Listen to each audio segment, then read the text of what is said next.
Howdy, we're moving on to part 2 of chapter 6. So with this, we are looking at different levels of diversification that firms can pursue. Diversified firms vary according to their level of diversification and the connections between and among their businesses. So there are 5 categories of businesses according to increasing levels of diversification: single business, dominant business, related constrained, related linked, and unrelated.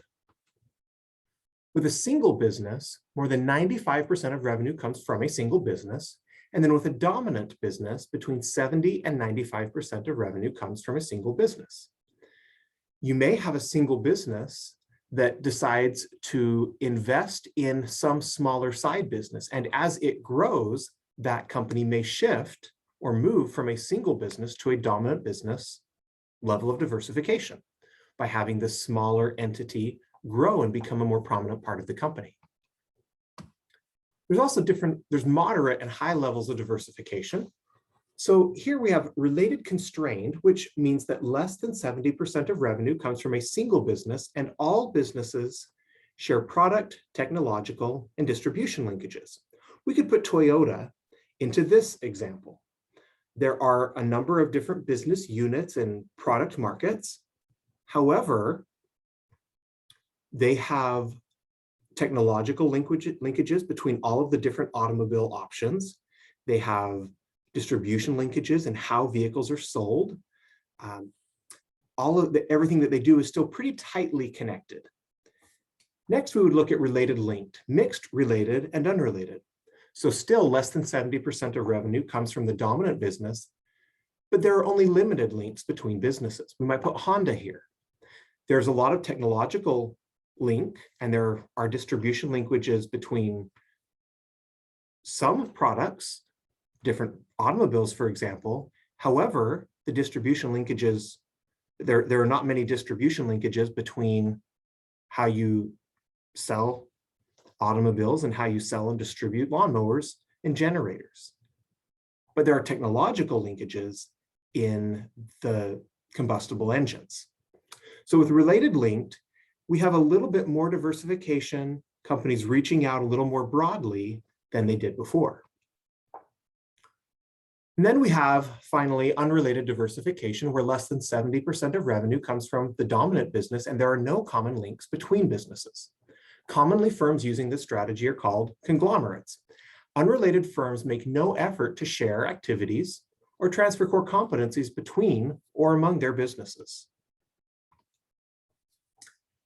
So there are a number of reasons for diversification. A corporate level diversification strategy may increase the firm's value by improving its overall performance. This value can be created when the strategy allows a company's businesses to create revenues or reduce costs while implementing their business level strategies. It's possible that rather than creating value, it may have neutral effects and not really increase performance or decrease performance. It's also possible that a corporate level diversification strategy could reduce a firm's value and actually cause harm. So we'll look at different levels of both operational and corporate relatedness. So with operational relatedness, there are activities shared between businesses.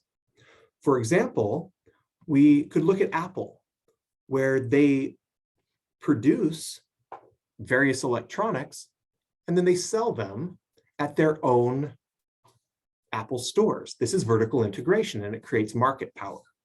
It allows Apple to make more money selling its products than if everything was sold to other retailers. We could look at Johnson & Johnson as an example of corporate relatedness. They sell baby powder and lotion and Tylenol, which are quite different in the technology and their use and their application, but there are links in how they might be distributed. You might see all of those at a Walgreens or at a Walmart. Johnson & Johnson also has things that are linked a lot less, such as medical devices. But at a corporate level, Johnson & Johnson is still a trusted company for human health. And so this branding can help tie those things together, even when the actual operations look different. We could look at unrelated diversification, which pursues financial economies with a company like Berkshire Hathaway, which is invested in Coca-Cola, railroads, Dairy Queen, furniture companies, all sorts of different things that don't have operational relatedness. They also don't really have corporate relatedness. And yet, Berkshire Hathaway has achieved extremely high financial economies. And then we could look at Disney. And Disney would be a good example of both operational and corporate relatedness.